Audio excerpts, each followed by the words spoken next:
Ngarapin pikobat indik penerimaan peserta didik baru untuk sistem online, ring mekudang-kudang wiwidangan ring Bali, Komisi Informasi Provinsi Bali ngusulang majang Gubernur Bali untuk mendalang kebijakan untuk ngarapin pikobat punika.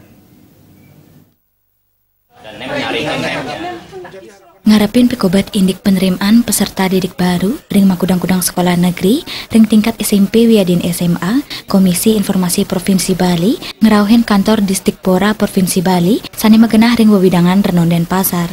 Ringgala punika, Ketua Komisi Informasi Provinsi, IGD Agus Astapel ngarepin pekang para Yahya Renasisya, indik pemargin PPDB online. Para Yahya Renasisya nenten wanta saking wewidangan Denpasar, talarau saking wewidangan Badung kantos Karangasem. Samian Yahya Renasisya ngangin indik pawigunan surat keterangan domisili sani nenten patut mawinan ngaunang kawigunan kakak. Salataler ngarepin pekang indik anak sani madue prestasi nanging nenten sidel ngamulihang sekolah sani kaptiang. Saya ingin anak saya yang berikutnya dengan nilai yang tinggi. Ya, kalau anak saya itu otaknya pas-pasan, saya juga ikhlas. Ya, tapi anak saya pinter. Ya, saya ingin mereka berprestasi bawa nama Bali ke nasional.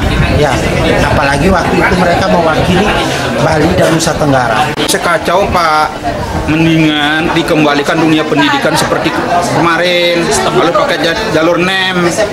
Ya, biar nggak rugi anak-anak kita tuh belajar. Sangat mengecewakan Pak.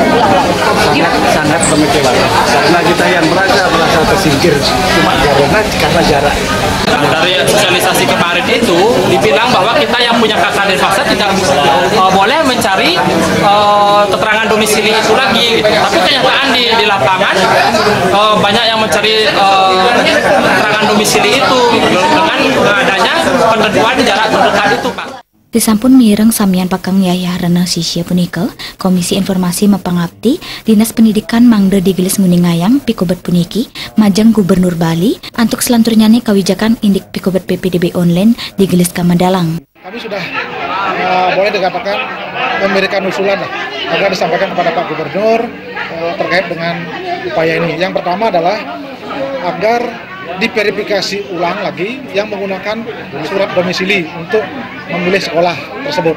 Karena kalau domisili itu mengalahkan kakak yang ada, tentu akan menjadi persoalan. Coba diverifikasi ulang lagi, dicek lagi, panggil lagi kepala-kepala lingkungan, sehingga memastikan bahwa memang domisili ini memang menjadi persoalan.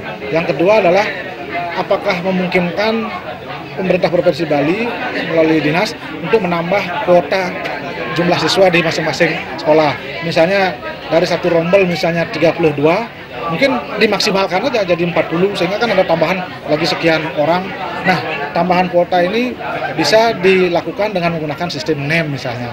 Sehingga orang-orang yang pinter dari luar zonasi bisa masuk ke sekolah-sekolah bersangkutan. Nah, yang ketiga tentu untuk menambah waktu melakukan verifikasi domisili, kemudian verifikasi rombel ini, tentu waktu pengumuman kalau bisa diundur sedikit lah, diundur sehingga nanti ada waktu bagi dinas, bagi panitia untuk melakukan verifikasi dan sebagainya. Dan yang terakhir adalah Komisi Informasi mengusulkan agar jalur prestasi itu walaupun sudah ditutup, katanya dari pusat 15%, ya kalau bisa di Bali samakan 15% lah revisi seperti itu. Untuk saat ini berapa persen Bapak? Katanya sekarang baru 5%. Tentu jalur prestasi ini kan luar biasa, sebenarnya siswa-siswa yang berprestasi ini harus ditampung di sekolah-sekolah negeri yang memang betul-betul berkualitas. Agus Astapel ngewawehin pemargin verifikasi surat keterangan domisili puniki mata tujuan ngicenin transparansi indik pemargin PPDB mangde nenten-wenten ngemanggian pikobat malih. Dani taler mapangabdi sekolah side untuk ngewahin kuota majang sisya berprestasi mangde side taler ngicen galah majang sisya saniwaget ring widang akademik. Ekayana Bali TV.